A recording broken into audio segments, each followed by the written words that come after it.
For your news today, my name is Benedict. So let's do some sports. And the Division 1 League Board has suspended the remaining league matches in Zone 1 indefinitely in order to have some judicial cases fully resolved. Now, the decision was taken in the wake of alleged bribery and match-fixing claims made by some supporters of BA United after their matchday 28 game against Bolga All Stars FC at the Sunyani Coronation Park last Sunday. Now, according to reports, some supporters of the club attacked their officials and retrieved an amount of 4,000 Ghana cedis, which they claim was bribed from Bolga All Stars. Now, the Division 1 League Board has written to the Ghana Football Association Ethics Committee to commence investigations and ascertain the full facts in the case before the league resumes. Another reason for the Division 1 League Board's decision to halt the league in Zone 1 is to allow the GFA prosecutor to charge Boko United for missing their last 3 consecutive league matches and for the disciplinary committee to come out with its ruling on the case. Now, the board believes when these cases are fully resolved,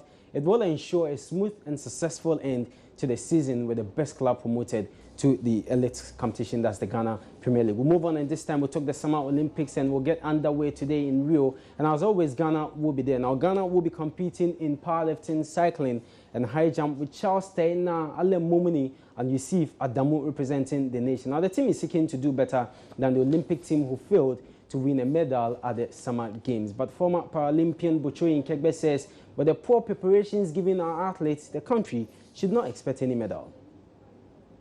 I always say that your preparation will determine what you'll get from any event.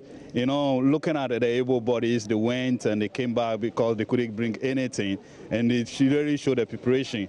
The para-athlete, we know that normally, if all hope is lost, we are the hope. But this year, there haven't been enough push on the para side. So for me, I will not be surprised if the para side doesn't come home with any medal, but they will do their best.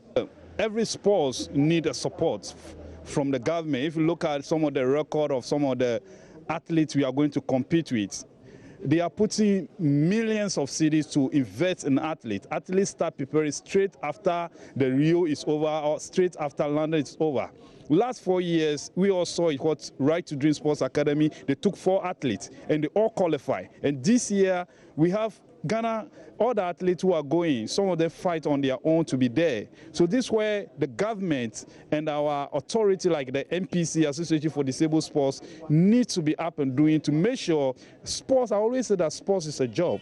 So the ministry, because we all know that blaster, without playing the qualify, they can't be in the World Cup. That's the same way athletes need to pass through the qualification stage to be prepared to represent Ghana, because they are going to raise the flag of the nation. They are not going to represent themselves. So I will put the blame on the government and our authority, or the leaders, because we are athletes who are ready, mentally, physically ready, but without a push, you cannot do anything.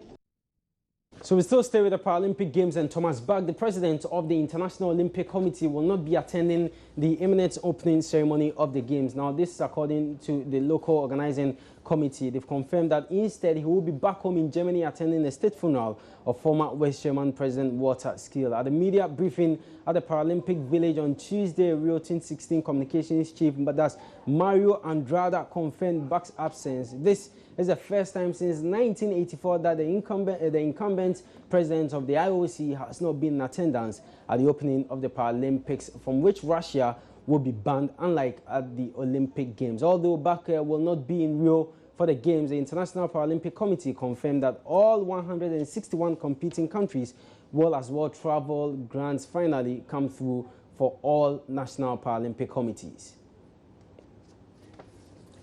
Now we'll do some football politics now. In the prospect of Alexander Seferin being acclaimed as new UEFA president without need of a vote next week has moved a step closer with the withdrawal from the campaign of Angel Maria Villa. Now, the veteran head of the Spanish Federation is senior vice president of the European Federation, which is due to vote on Wednesday, that's next week in Athens, on a new leader to fill the long empty vacancy created by the banishment from the game of Michel Platini. However, Villa, on being assured that major federations including France, Russia and Germany had promised their votes to the loyal president of the Slovene Federation, he has withdrawn from the race. Now, this leaves only Dutch Federation President, that's Michel van Praag, contesting the presidency, and he may yet to come the same conclusion as Villa before flying to the Greek capital next week. Villa is also a senior vice president of World Federation FIFA, but is considered one of the conservative old guard and out of tune with the change of culture in Zurich following the enforced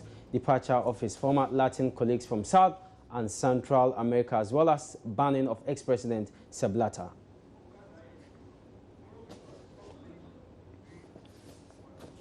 That's how we end sports here on News Today. My name is Benedict Toso.